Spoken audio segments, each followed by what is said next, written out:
बिस्मिल्लाहिर्रहमानिर्रहीम। अस्सलाम वालेकुम। हक न्यूज़ के साथ मैं हूं तौसीफ अली सवाती। नाज़रीन, महंगाई से सताई अवाम के लिए एक और बुरी खबर, सुपर टैक्स बम तैयारी कर ली गई है। 10% सुपर टैक्स ही नहीं बल्कि 4% मजीद टैक्स भी आयद होगा। FBR की जानब से महसूस सनतों पर टैक्स बढ़ाने का फैसला किया गया है।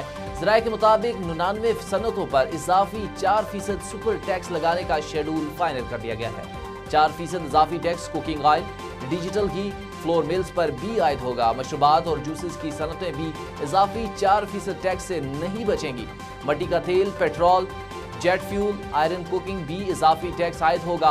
हाई स्पीड डीजल ऑयल की इजाफी टैक्स फहरिस्त में शामिल। Motorcycle, tractors, light carriage wheel, trucks, बसें भी शामिल हैं। नाज़रीन, IMF पाकिस्तान को नया बजट 10,000 अरब रुपए तक ले जाने का पैकेज देगा। ज़राअत वज़ारत खजाना के मुताबिक पैकेज की मंजूरी 1 जुलाई से पेट्रोलियम मसनूआत पर 11% सेल टैक्स, 50 रुपए लेवी लगाने के बाद मुआहदा पर फाइनल दस्तखत होंगे।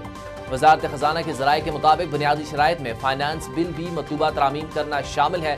तरामीम के बाद बजट का हुजम 9.5 के बजाय 10 ट्रिलियन रुपए हो जाएगा।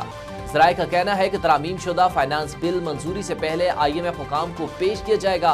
मंजूरी से कबल महसूलाती अदाद शुमार में मतलूबा तरामीम का अमल मुकम्मल करना जरूरी है। तरामीम शुदा नोटिफिकेशन का भी मुआयना होगा, जिसका फाइनेंस बिल के अहदाफ और शकों के मुताबिक होना जरूरी है।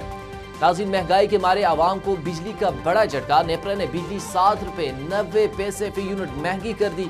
नेपरा की जानब से बिजली की कीमत में इजाफा मई के माहाना फ्यूल एडजस्टमेंट की मद में किया गया, जो आइंदा माह के बिलों में वसूल किया जाएगा। आवाम पर 113 अरब रुपए से जायद का बोझ बढ़ेगा। दौरान समाअत चेयरमैन नेपरा ने रिमार्क्स दिए कि महंगी दरामदी फ्यूल के बायस सार्फिन को रिलीफ देना मुमकिन नहीं।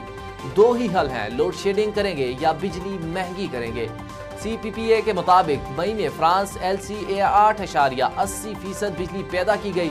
इससे फी यूनिट बिजली 33 रुपए 67 पैसे हासिल हुई। मकामी गैस से 10% दरामदी, LNG से 22.89%, पानी से 24.50% बिजली पैदा की गई। मई में 14 अरब 65 करोड़ यूनिट से जायद बिजली पैदा की गई।